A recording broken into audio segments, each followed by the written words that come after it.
नमस्कार। बहुजन संवाद में आपका स्वागत है। बहुजन संवाद में आज हम चर्चा करेंगे पश्चिम बंगाल में आने वाले समय में होने वाले विधानसभा चुनाव की।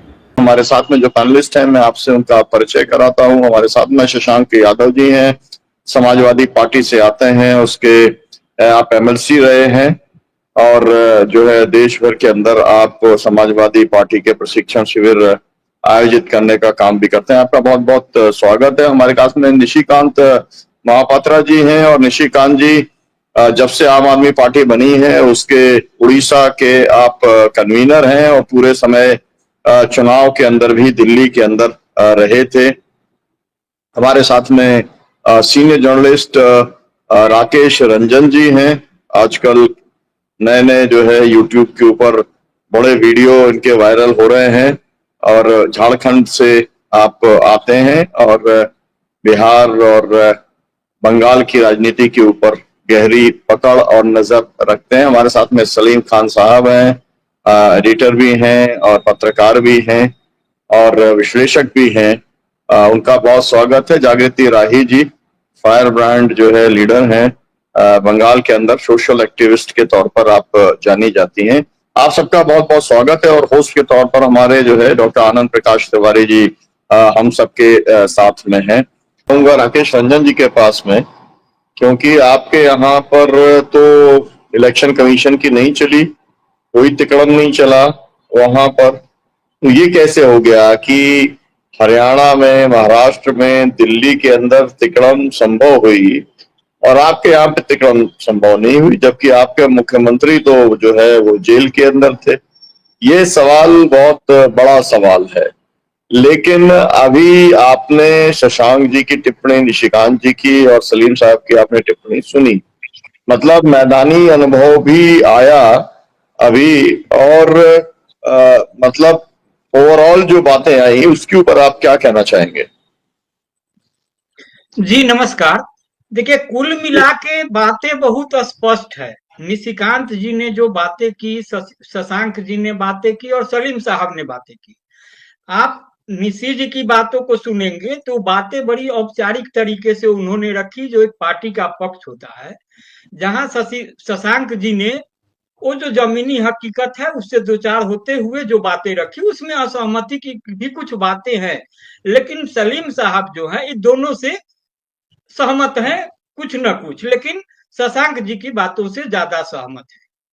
आपका जो सवाल है कि झारखंड में क्यों नहीं दाल गली, जो भाजपा जिस तरीके से कर रही है, और एक जो व्यापक जो आपकी भी बातें हैं और जो विपक्ष की बातें हैं, जो एक मन प्रमाणिक रूप से स्थापित करने की कि चुनाव आयोग के माध्यम से गड़बड़ी कर रही है भाजपा और उसके कारण उसके सकारात्मक परिणाम होते हैं। झारखंड में आप देखेंगे तो जो बातें शशांक जी ने कही, जो वोटर लिस्ट का जो जुड़ना घटना जो होता रहता है, वोटर बढ़ना होता है। मैं खुद जमशेदपुर में रह रहा हूं तकरीबन 20-22 साल से, और 22 साल में हम तकरीबन 10 बार वोटर लिस्ट में नाम इधर उधर किए हैं। किराया के मकान में रहना, इधर जाना उधर जाना उधर जाना, विधानसभा क्षेत्र भी बदला, कभी हम पूर्वी में रहे कभी पश्चिम में रहे।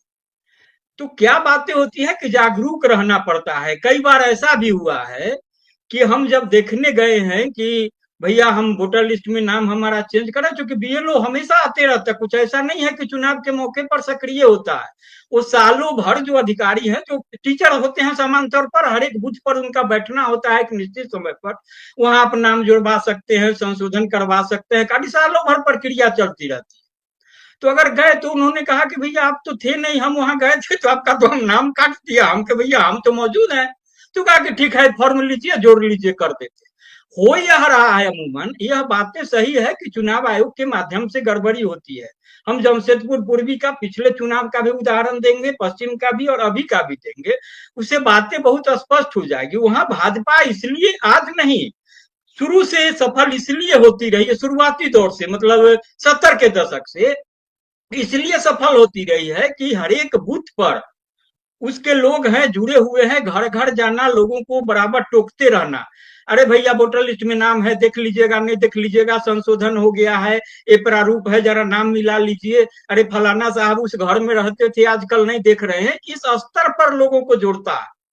लेकिन दूसरी जो पार्टियां, यही जमशेदपुर में मैंने देखा जो कांग्रेस के लोग हैं, चुनाव के समय आएंगे, टिकट बंटने तक अंत तक मारामारी है, अजय कुमार को टिकट मिलेगा कि फलाना जी को मिलेगा, ढेकाना जी को मिलेगा, वो आपस में ही लड़ते हैं। और ठीक वही स्थिति हो जाती है जो पिछले बिहार में जो उपचुनाव हुए 4 सीटों पर, और उसमें देखे होंगे कि जो जन सुराज पार्टी के जो संस्थापक हैं प्रशांत किशोर, जो अपने को बड़े रणनीतिकार बोलते हैं और पूरा प्रधानमंत्री बनाते हैं, कहां कहां मुख्यमंत्री बनाते हैं, बहुत अपना उनका है, तमाम दावा है। लेकिन वो जिस उम्मीदवार को लेकर के आए चुनाव लड़ाने के लिए, वो कोई सेना के बहुत बड़े अधिकारी थे, रिटायर्ड थे, वो बिहार के ही थे, उनका नामांकन नहीं हो सका। तो कैसी रणनीति, कैसे रणनीतिकार, इस बात को भी समझने की सभी पार्टियों को जरूरत है कि आप जो कार्य योजना बना रहे हैं वो जमीन पर कैसे उतरेगा। वो लाए नोएडा से उम्मीदवार ढूंढ करके, वो बिहार के थे, उनका नोएडा के वोटर लिस्ट में नाम था, बिहार में नहीं था, चुनाव नहीं लड़े, मैदान से बाहर हो गए, बातें हो गई। इस बात को भी बहुत सलीके से समझने की जरूरत है। तो यही हो रहा है विपक्ष में। भाजपा चुनाव वो राजनीति इसलिए नहीं करती है कि उसको राजनीति करनी है, जो नरेंद्र मोदी और जो अमित शाह की भाजपा है उसको देख रहे हो, सीधे तौर पर सत्ता का कारोबार करती है। झारखंड में असफल हो गई तो आज देख लीजिए कि झारखंड में एक विपक्ष का नेता नहीं बन चला है, बजट सत्र चला है, 4 दिन हो गए, भाजपा के शीर्ष नेतृत्व को कहीं कोई चिंता नहीं है। मतलब भाजपा ने मान लिया कि अब 5 साल झारखंड में कुछ नहीं होना है तो जाने दो, उसको आराम करने दो, फुर्सत में रहो, अभी बिहार देखो, बंगाल देखो। इस तरीके की बातें जहां हो रही है, तो वहां अब राहुल गांधी की बात करेंगे, उनका आंकड़ा बताएंगे। तो राहुल गांधी का एक उदाहरण यह भी बताइए कि किसी मुद्दे को लेकर के उन्होंने निर्णायक लड़ाई को मुकाम तक पहुंचाने के लिए कोई बातें की हो। और हार की वजह बहुत स्पष्ट है, जो जमीनी जुड़ाव का अभाव है। आप भी चुनाव के समय जाइएगा, फिर घर बैठिएगा, फिर घर बैठिएगा, फिर चुनाव आएगा लड़िएगा, तब बातें नहीं बनेगी जो स्पष्ट समझ। और दिल्ली में जो हार है वो केजरीवाल साहब की पार्टी की, उसकी वजह वही है, वोटर बदलते हैं। मैंने कहा कि एक क्षेत्र में हम 10 बार नाम बदल चुके हैं इतने दिन में, बदले हैं, पत्नी का भी बदला, बच्चों का भी बदला, तमाम लोग, बच्चे अब बंगलोर में रहते हैं तो जमशेदपुर से वो बंगलोर आ गए। तो नाम बदलता रहता, वोटर घटता बढ़ता, कुछ बढ़ जाएगा घट जाएगा, जो मेरा मानना है, मेरी समझदारी है। तो ममता बनर्जी ने समय रहते इस बात को भांप लिया है, उनके पास लंबा समय है। वहां देखिएगा चुनाव आयोग कोई गड़बड़ी नहीं कर पाएगा, हर एक जगह लोग होंगे। सर वोटर लिस्ट में नाम जोड़ करके भी आप वोट नहीं गिरवा सकते। हर एक बूथ पर अगर आपका कार्यकर्ता है, आपका एजेंट है, एक एक आदमी को पहचानता है, वो स्थानीय आदमी होता है। अब कहिएगा कि दिल्ली में कोई बाहर से गया कैसे पहचानेगा, फ्लैट कल्चर है फलाना, ऐसा नहीं होता। हम बंगलोर में जाके 2 महीना रहते हैं, आजू बाजू सब दुकानदार और सब लोग जानता है किधर भैया जा रहे हो, जो है जिस भाषा में बात करता हो, तमाम चीजें पहचानता है। वो कैसे नहीं पहचानेगा कि वोटर कहाँ से आ गया भाई, भटक के नकली है असली है क्या है। तो इस तरीके की जो बातें मेरे समझ में आ रही है, तो कुल मिला के थोड़ा चर्चा से अलग जमीनी जुड़ाव की जरूरत है, खासतौर से विपक्ष को। क्योंकि भाजपा का कारोबार है, उसको सर कारोबार करना है सत्ता का, तो चुनाव आयोग का उपयोग करके हो कि पैसा का उपयोग करके हो कि आपको डरा के हो, धमका के हो, किसी तरीके से हो करना है। मैंने झारखंड का उदाहरण दिया, हार गई तो सूद भी नहीं ले रही है, अब बिहार में ध्यान है, फिर बंगाल पर ध्यान है। लेकिन बंगाल फतह बिहार की तरह ही आसान नहीं है, यह भी यकीन मानिए। झारखंड से जो ब्रेक लगा है बिहार बंगाल तक चलेगा। ममता बनर्जी भी वोटर लिस्ट में हमको नहीं लगता है कि वहां कुछ बदलाव करने देगी, क्योंकि पूरा जो सीपीएम का जो सेटअप था, तरीका था, वही तृणमूल में शिफ्ट कर गया है और वहां हर एक जमीन पर उसके लोग हैं। इसलिए भाजपा की दाल वहां बहुत आसानी से नहीं गलेगी और चुनाव आयोग कुछ नहीं है, वो चूंकि सतर्क है, यही दिख रहा है और यही बात है जी। बहुत शुक्रिया। मैं जागृति जी आपके पास आता हूँ और मैं ये जानना चाहता हूँ कि ये जो पूरी अभी तक चर्चा हुई उसमें तो बिल्कुल मतलब एक तरफ तो हम लोग आरोपों की बात कर रहे हैं, चाहे राहुल गांधी जी के आरोप हो, चाहे ममता जी के आरोप हो, चाहे अखिलेश यादव जी के आरोप हो, लेकिन दूसरी तरफ यहाँ जो निकल के आ रहा है वो ये है कि भाई आपका जमीनी संगठन नहीं है इसलिए प्रॉब्लम है। तो अब ये तो पूरा का पूरा मामला ही अलग दिशा के अंदर जा रहा है, क्योंकि चुनाव आयोग जो है वो निष्पक्ष चुनाव करने के लिए ही बनाया गया है। और वो चुनाव आयोग जितनी शिकायतें आती हैं, चाहे मिल्कीपुर से आए, चाहे हरियाणा से आए या महाराष्ट्र से आए या दिल्ली से आए, उसका जवाब देने को तैयार नहीं होता। और हम लोग ये कह रहे हैं कि भाई हमारा ग्राउंड वर्क ठीक नहीं है, इसलिए वो लोग कर पा रहे हैं। तो आपकी इसमें क्या समझ है? क्योंकि बनारस में भी एक तरीके से देखा जाए तो पहले 2 राउंड में तो मोदी जी हार ही रहे थे, तो हारते हारते बचे हैं। तो इसलिए मेरा कहने का मतलब ये है कि आपकी इस पे क्या टिप्पणी है? और ममता जी की बात को, मतलब यहाँ पर तो कहा गया कि भाई ममता जी का जमीनी भी ग्राउंड बहुत तगड़ा है, पूरी बात को समझती हैं, वो नहीं होने देंगी। आप क्या कहेंगी? हाँ जी, मुझे ये कहना था। धन्यवाद सुनीलम जी और सभी को नमस्कार। बिल्कुल ममता जी एक जिम्मेदार पॉलिटिशियन है और काफी राज्य की प्रमुख भी हैं और सिंसियरली उन्होंने बहुत मजबूती से चुनाव लड़े हैं। तो इसलिए वो कह रही हैं और बाकायदे एजेंसी का नाम लेके कह रही हैं कि बीजेपी ने किसको वहां लगाया हुआ है वोटर लिस्ट में गड़बड़ी के लिए। तो वो एकदम जानकारी के आधार पे कह रही है और निश्चित तौर पर वो खाली मुद्दा नहीं उछाल रही है, उस पर काम भी कर रही होंगी, उनका संगठन भी कर रहा होगा। मिनट में चाहूंगा निशिकांत जी, मेरा आपसे सवाल ये है कि कुल मिलाकर के जो कुछ दिल्ली में हो गया, चुनाव आयोग का जो फ्रॉड हो गया, उसको लेके जी मैं बस 2 मिनट जो है निशिकांत जी के ले लूं, शशांक जी इसके बाद आपसे के पास में आता हूं। आपसे मैं केवल इतना निशिकांत जी जानना चाह रहा हूं कि आम आदमी पार्टी की क्या योजना है चुनाव आयोग के फर्जीवाड़े से, घपलेबाजी से लड़ने की? जी एक तो चीज है, मैं राकेश रंजन से बताए कि अगर आपका संगठन मजबूत है तो चुनाव आयोग को रोका जा सकता है, फर्जीवाड़े को रोका जा सकता है। ये तो ऐसे हो गया भाई, रेलवे स्टेशन में इतना लोग मर गए, लोग क्यों रेलवे स्टेशन पर आए थे, वो बात पर मैं नहीं जा रहा हूं। सीधी सीधी बात है कि जिस मैग्नीट्यूड पर ये काम हो रहा है और आजकल जिस तरह से इलेक्शन मोर ऑफ मैनेजमेंट हो गया है, वो ट्रेडिशनल पार्टी, ट्रेडिशनल कैडर्स को शिफ्ट करके अब तो मैनेजमेंट के लोग भी आ जाते हैं इलेक्शन को मैनेज करने के लिए। तो उस संदर्भ में चुनाव आयोग को बेनकाब करना जरूरी है हर स्थिति में, चाहे वेस्ट बंगाल हो या दिल्ली हो या झारखंड हो, जहां पे भी डॉक्यूमेंटेड एविडेंस है उसको लेकर चुनाव आयोग को हमको कन्फ्रंट करना चाहिए। चाहे तो मतलब दूसरे जो आंदोलन हो या अदालत हो, कहीं पे भी जाना चाहिए, लेकिन सारे पॉलिटिकल पार्टीज को इकट्ठा आना पड़ेगा इस मुद्दे पर और we will have to confront.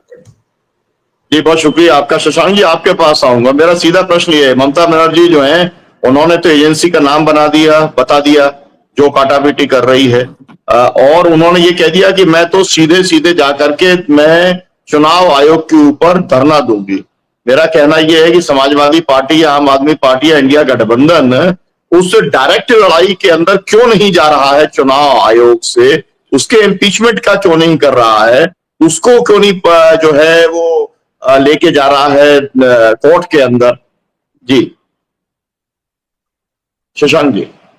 देखिए सर, चौकीदार चोर है हमने बड़ी जोर से लगाया था और जरा धीरे से कह दिया कि हमारा चौकीदार सो रहा है, तो आप भी नाराज हो गए और बाकी पैनलिस्ट भी नाराज हो गए।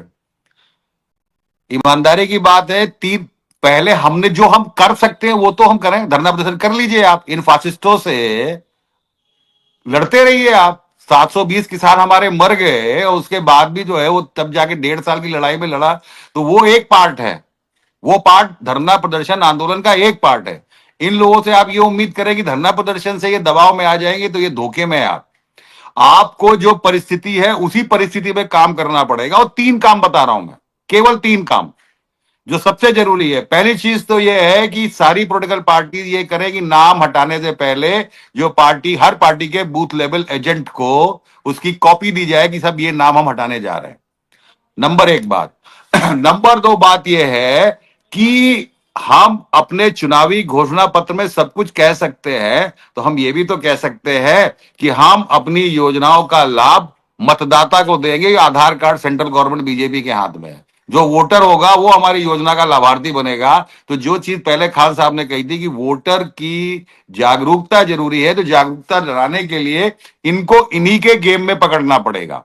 जहां पर ये लाभार्थी या सेप लगाए हुए हैं, तो आप तो बोल ही सकते हैं ना कि हमारे लिए हम हर मतदाता को ये देंगे, बजाय इसके कि हर व्यक्ति को आप कह रहे हैं। एक शब्द का ही तो अंतर है।